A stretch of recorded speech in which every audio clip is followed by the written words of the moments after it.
Hello, everybody, and welcome back to Season 2 of the Scripturient Press podcast. The audio might sound a little bit different as I am currently recording this on the go. I am not at home right now, so I hope you can forgive me for the inconsistencies in sound, but I really just wanted to get this podcast recorded for you today. If you don't know, my name is Costello, and I am a YA author, and I also do editing, mentorships with writing, education around writing, and so on and so forth. Today, I wanted to really bring us into Season 2 of the podcast and kind of give you an overview of what you can expect before really jumping into my first topic of the day. So this season is going to have much more of a specific focus than Season 1. Season 1 was kind of about planning and goal setting and that sort of thing, and I really want this to now get into the writing and development of a project. And this is perfect timing because we are getting ready for Camp NaNoWriMo. Now, if you are new to writing or haven't heard of it before, NaNoWriMo is National Novel Writing Month, NaNoWriMo. And it takes place every year during November. And you might be going, Caitlin, it's not November. And you're totally right. It is February 23rd as I am recording this. But the organizers at NaNoWriMo recognize that everybody needs or wants to be writing more than just 1 month out of the year. So they created what is called Camp NaNoWriMo, which used to have its own special website that was literally all camp themed, and it was adorable, and I love it, and I miss that aesthetic. But Camp NaNoWriMo is kind of like a practice run of the big thing, and it takes place during the months of April and in July, which are a little bit of a benefit because I'm trying to pull up my calendar right now. Sorry, you'll hear a little bit of movement in the background. April, I believe, has 30 days. Yeah, so regular NaNoWriMo in November has 30 days. So you're trying to write 1,667 words a day to hit 50K. April also has 30 days, but July is sneaky and has 31 days. So you get a little bit of an extra day of work there. But we're coming up on April. So during regular NaNoWriMo, the month of October turns into Preptober, which is where people are getting ready. They're preparing their stories. They are seeing what they want to do to get ready for NaNoWriMo. And I want to do the same thing this year with March. I don't have a fancy way of calling it Preptober or anything like that. So if you have a way to call it something fancy, let me know because I want to figure something out. But Camp NaNoWriMo is really that practice time, and you are able to choose what you want to do. So you could do a certain amount of hours, you can do a certain number of pages, you can do words, I think there's one other option, but I can't think of what it is right now, but you can choose it, and it doesn't have to be 50,000. You can also change the number. So Camp NaNoWriMo is a really good chance for you to see how you do with habit building with writing, because that's really what NaNoWriMo is trying to build a habit with your writing in this very specific time crunch way. So for Camp NaNoWriMo this year, I am kind of going to be working on 2 projects. It kind of depends on how my March goes. So I am planning on working on revising the 3rd book in my Frituals saga, which is a fantasy series.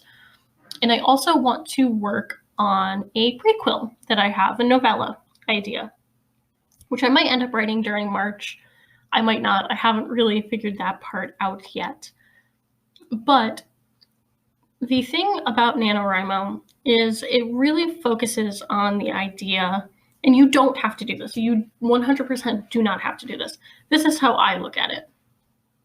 It's a way to do a fast draft or practice fast drafting, which is pretty much what it sounds like. You are creating a lot of work in a short period of time rather than spending a lot of time pondering your words and trying to figure out what to do. That is the benefit or detriment of NaNoWriMo, is you're trying to get a set amount on a deadline. And that can be really great because it really tells you don't worry about what you've written the sentence before, as long as it makes sense in the context of what you're doing right now. Don't worry about stopping to fix grammar or commas or sentence structure or anything like that. Just get the story on the page, which I think is a really important step in the process because people can get stuck on that. They're staring at a blank page, staring at the blinking cursor.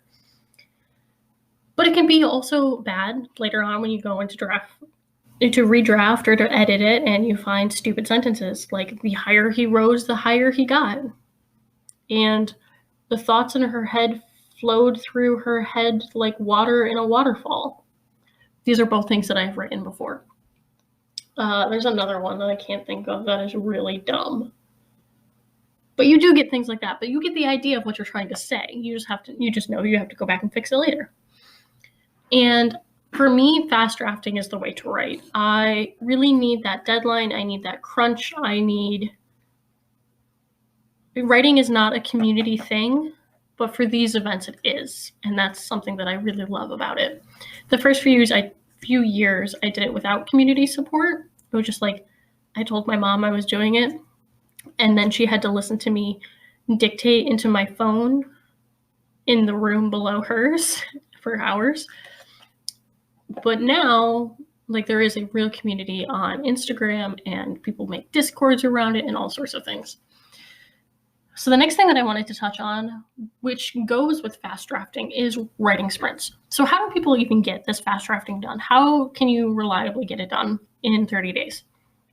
Well, some people can just sit down and write and go, okay, I'm gonna write 2,000 words today, and then just done. Some days I am that person, but most days I am not. So the way that I get through that is,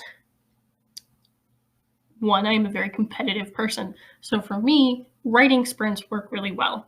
And what a writing sprint is you set a timer and you say, I'm not going to do anything else, or try not to do anything else for this set of time. I am just going to write as many words on this page as I can while, trying to tell a good story.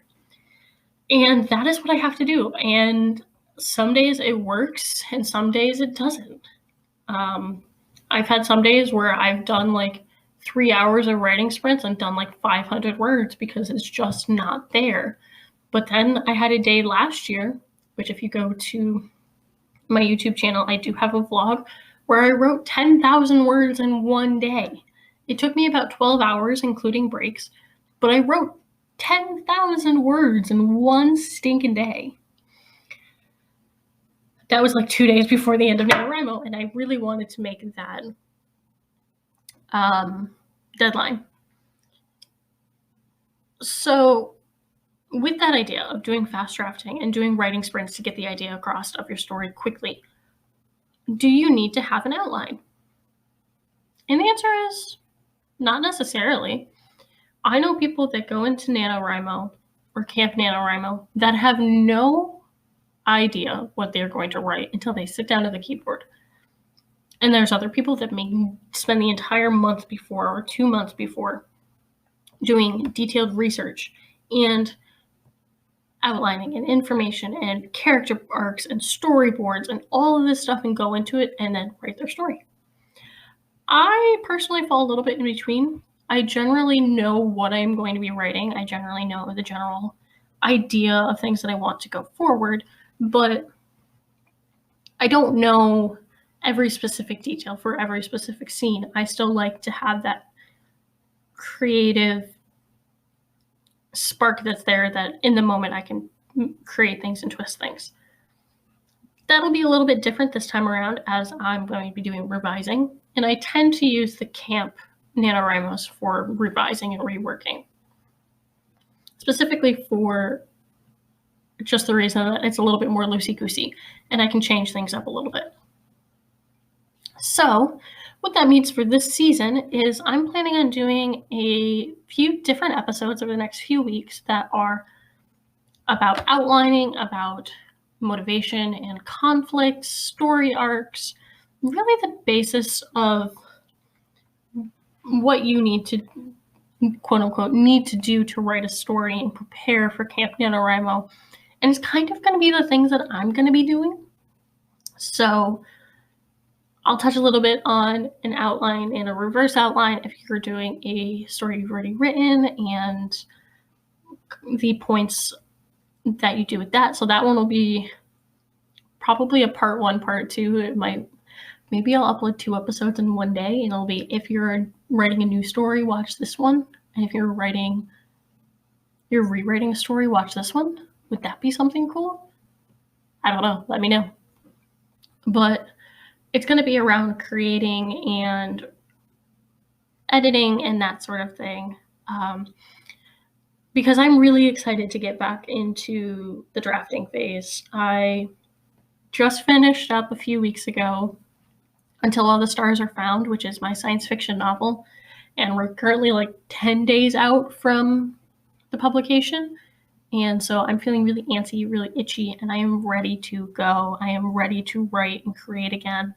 It's been really hard lately to tell myself, no, take a step back, relax, don't do anything. So that's kind of why there's been a little bit of a lull in content, which is where we're starting and saying in season 2. So, recap. What is Camp NaNoWriMo? We talked about that. It is a month of writing in April or July. We're coming up on April. What is fast drafting? Fast drafting is you're on a deadline or not, and you're just trying to get as many words out in a time as you can. One way to do that is writing sprints, which I will be hosting some on my YouTube channel. I will also be hosting possibly some on Twitter. In the NaNoWriMo Twitter, writing Nano Sprints, I believe it is, at Nano Sprints, always has sprints going 90% of the time. Sometimes they don't have moderators for it, but usually you can find someone somewhere doing sprints. Do you need an outline? Not necessarily. I will be going in this year with a reverse outline because I will have already drafted the first portion of my story. And then we talked about a couple different things. I am thinking about doing, like, maybe outside of the podcast, like a webinar but I haven't decided if it's just going to be a podcast where I go into different story structures, such as the, what's it called? I didn't write it down. The hero's journey, or a story block structure, or a narrative structure, or 3 acts or 4 act structure. Like, there's multiple different things we can touch it now. So I'm really excited, and I hope you are too. Let me know. I'm going to post a link to this on Instagram. So let me know what sort of things you want to do. If you have started thinking about Camp NaNoWriMo, if you are doing Camp NaNoWriMo. Normally I do a lot of this stuff on my main author account, but I think I'm going to shift it to this account this year, so to build it up. So please share with your friends, let them know. I'm probably going to be posting a Discord. I feel like I'm rambling at this point, but I hope you are as excited about the next few weeks as I am. I think these are still going to be every other week podcasts, but I'm not entirely sure. This one's going to go out today on the 23rd. So, yeah. Make sure you're subscribed so you know when I post a new podcast. But thank you so much for listening. My social media links are all listed down below in the show notes. You can follow me at Scripturient Press on Instagram, or author Kaylin Costello. And I think that's it. So I'll see you in the next one. Thanks, everybody. Bye.